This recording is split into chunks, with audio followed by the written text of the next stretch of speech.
दीवार के ऊपर शिखर तोड़ करके गुंबद बना देने से ये गंगा जमुनी तहजीब नहीं होती। वो हमारा आक्रांताओं द्वारा तोड़ा गया। और इस सदन के माध्यम से श्रीमान उन पुजारी को भी हम प्रणाम करेंगे 31 वर्ष जिन्होंने चाबी संभाल के रखी कि एक न एक दिन ऐसी सरकार आएगी कि ये ताला खुलेगा और इस चाबी की आवश्यकता। जो भी संकट में आया उसको हमने अपनाया। कभी किसी हिंदू ने नहीं कहा कि हम मुसलमान के साथ नहीं रह सकते। अगर बाबर और औरंगजेब की अनुसरण करेंगे, उनका अनुकरण करेंगे, तब तो शांति की कोई गारंटी नहीं। मेरा ये भी मानना है कि आदि शंकराचार्य के बाद अगर कोई सनातन उत्थान का और हिंदू उत्थान का कार्य कर रहा है तो श्रीमान नरेंद्र मोदी है।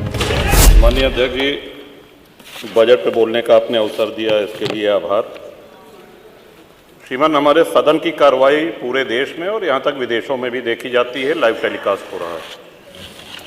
कुछ बातें यहाँ पे गलत कही गई हैं, सत्य से परे कही गई हैं और कुछ आधी अधूरी बातें करी गई हैं, जिससे बाहर एक भ्रम और भ्रांति वाली स्थिति भी बनती है। श्रीमान, जैसा कि हमने महामहिम राज्यपाल के अभिभाषण में कहा था कि प्रभु श्री राम की चर्चा सर्वाधिक हुई, बहुत अच्छी बात है। डॉक्टर लोहिया को मानने वाले लोग भी ये मानेंगे कि डॉक्टर लोहिया ने जन सामान्य को भगवान श्री राम के आदर्शों पर चलने की प्रेरणा देने के उद्देश्य से प्रतिवर्ष रामायण मेले का आयोजन किया करते थे। डॉक्टर लोहिया का ही एक ये बयान था कि बाबर, गजनी, गोरी, औरंगजेब लुटेरे थे, रसखान और रहीम हमारे पूर्वज थे। श्रीमान, ये बात यहाँ पे इसलिए कहना आवश्यक हो रही है कि पिछले कई दिनों से हम देख रहे हैं कि माहौल बिगाड़ने का प्रयास हो रहा है। हल्द्वानी तक का उदाहरण दिया गया इस हाउस में। सरकार अपनी जगह पे पूरा प्रयास करती है कि हमारे राज्य में कोई उपद्रव न हो, अशांति न हो, लेकिन कहीं ना कहीं एक ये आभास हो रहा है हमको कि माहौल खराब करने का एक प्रयास हो रहा है। बात की गई श्री राम जन्मभूमि की। साक्षात भगवान श्री राम ने अवतार लिया। काशी नगरी जो भगवान शिव के त्रिशूल पे टिकी हुई है, जा सुनाम बल शंकर काशी, देत सबहि संगति अविनाशी, और भगवान श्री कृष्ण की जन्मभूमि। श्रीमान, स्पष्ट है ये दीवार के ऊपर शिखर तोड़ करके गुंबद बना देने से ये गंगा जमुनी तहजीब नहीं होती। वो हमारा आक्रांताओं द्वारा तोड़ा गया है। और एक और भ्रम फैलाया जा रहा है, जो व्यास जी के गुफा में जो पूजा हो रही है वो पूजा अनवरत सैकड़ों वर्ष से चलती आ रही है। ये बात बाहर जानी चाहिए श्रीमान।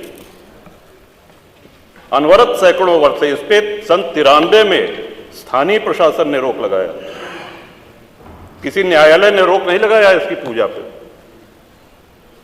और इस सदन के माध्यम से श्रीमान उन पुजारी को भी हम प्रणाम करेंगे 31 वर्ष जिन्होंने चाबी संभाल के रखी कि एक न एक दिन ऐसी सरकार आएगी कि ये ताला खुलेगा और इस चाबी की आवश्यकता।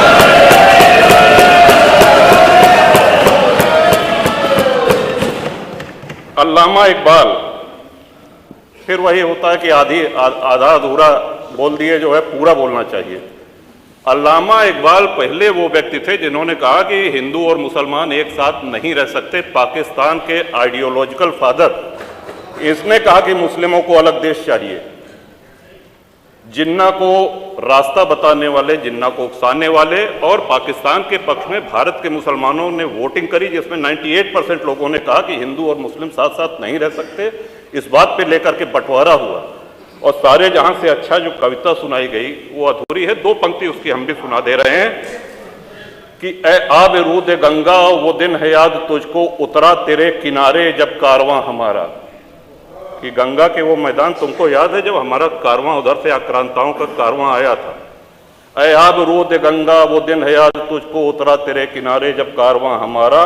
चीनो अरब हमारा, हिंदुस्तान हमारा, मुस्लिम है हम, वतन है सारा जहां हमारा। ये है, ये तरानाए मिल्ली की पंक्तियां हैं, अल्लामा इकबाल ने 1910 में लिखी थी। श्रीमान, हम ही क्या धर्मार्थ देते रहेंगे, सभी कुछ हो मौन सहते रहेंगे कि धर्म को देंगे बल अन्य जन भी तजेंगे क्रूरता छल अन्य जन भी। श्रीमान, हिंदू तो सर्वसमावेशी है। किसको आश्रय नहीं मिला, किसको आसरा नहीं मिला? यहां पे जो भी संकट में आया उसको हमने अपनाया। कभी किसी हिंदू ने नहीं कहा कि हम मुसलमान के साथ नहीं रह सकते।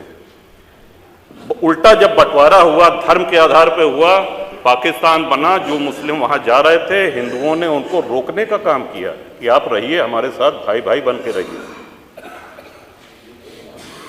ये इस संवेदनशीलता को रसखान जी, अब्दुल रहीम खान खाना, इनके आदर्शों पे चलेंगे तब अच्छा वातावरण, अच्छा माहौल बनेगा। अगर बाबर और औरंगजेब की अनुसरण करेंगे, उनका अनुकरण करेंगे, तब तो शांति की कोई गारंटी नहीं। मैं फिर से पुनः बधाई देता हूं, इस बजट का समर्थन करता हूं और माननीय योगी जी की सरकार को बधाई देता हूं। और ये हम लोगों का सौभाग्य, इस पीढ़ी का सौभाग्य है कि अपने जीवन काल में भगवान श्री राम के भव्य मंदिर का और मेरा ये भी मानना है कि आदि शंकराचार्य के बाद अगर कोई सनातन उत्थान का और हिंदू उत्थान का कार्य कर रहा है तो श्रीमान नरेंद्र मोदी जी। बहुत बहुत धन्यवाद। माननीय मुख्यमंत्री जी।